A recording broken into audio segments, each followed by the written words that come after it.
요즘은 운동하는 곳에서 달달한 향을 풍기며 화려한 색깔을 자랑하는 음료를 들고 다니고 마시고 때로는 본의 아니게 흘리기까지 하는 분들이 늘어나고 있습니다. 즉 요즘은 많은 분들이 Branched Chain Amino Acids, 즉 BCAA를 운동 전후로 챙겨 드시는 분들이 많아졌습니다. BCAA라고 불리는 해당 3개의 필수 아미노산, 즉 아이솔루신, 루신, 그리고 발린은 특히 근육 성장에 있어서 필수적인 아미노산으로 보고되며 이 중에서 특히 루신은 근육 단백 합성, 즉 근비대에 있어서 가장 핵심이 되는 아미노산인 것으로 여러 연구들을 통해 보고되고 있습니다. 따라서 근손실을 그 어떤 손실보다도 더 두려워하는 많은 분들에게 있어서 BCAA 보충제는 사랑하는 애인처럼 항상 끌어안고 다니는 필수템이 되어가는 듯합니다. 이러한 상황 속에서 오늘 소개해드릴 본 연구는 다소 충격적인 결과를 말하고 있습니다.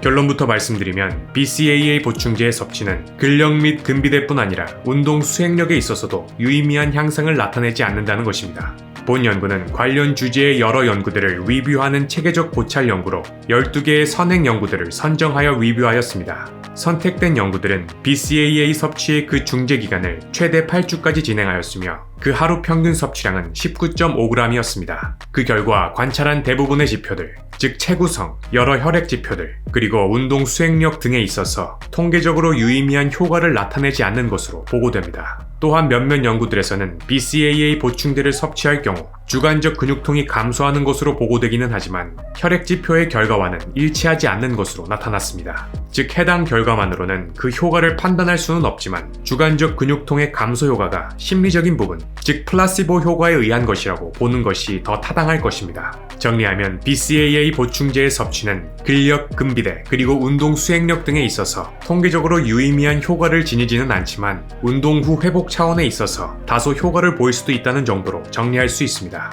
따라서 오직 근력, 근비대, 그리고 운동 수행력의 증가를 위해 BCAA 보충제를 추가적으로 섭취하시는 분들의 경우에는 BCAA 보충제에 대한 과도한 집착과 의존은 내려놓고 이전 여러 영상들에서 말씀드린 기준들, 즉 질 높은 단백질을 필요한 만큼 충분히 섭취하는 데에만 집중하셔도 무방할 것으로 여겨집니다. 왜냐하면 우리가 음식으로 섭취하는 질 좋은 단백질, 즉 육류, 가금류, 생선류, 그리고 달걀 등에는 앞서 말씀드린 BCAA가 충분히 들어있기 때문입니다. 또한 BCAA 보충제 섭취의 주관적 근육통 완화 효과와 관련해서도 이전 영상들을 통해 말씀드린 운동과 함께 충분한 영양소 섭취 및 충분한 휴식 등을 잘 지켜 수행할 때 근육통을 충분히 예방하고 효과적으로 완화할 수 있다는 점까지 고려하면 BCAA 보충제를 추가로 섭취해야 하는 특별한 이유는 없을 것으로 생각됩니다. 요즘에는 여러 식품 기업들이 이익을 창출하기 위해 수많은 제품들을 만들어냅니다. 물론 이 중에는 우리가 쉽고 편리하게 섭취할 수 있도록 도와주므로 필요한 영양소를 적절히 채워주는 좋은 제품들도 있지만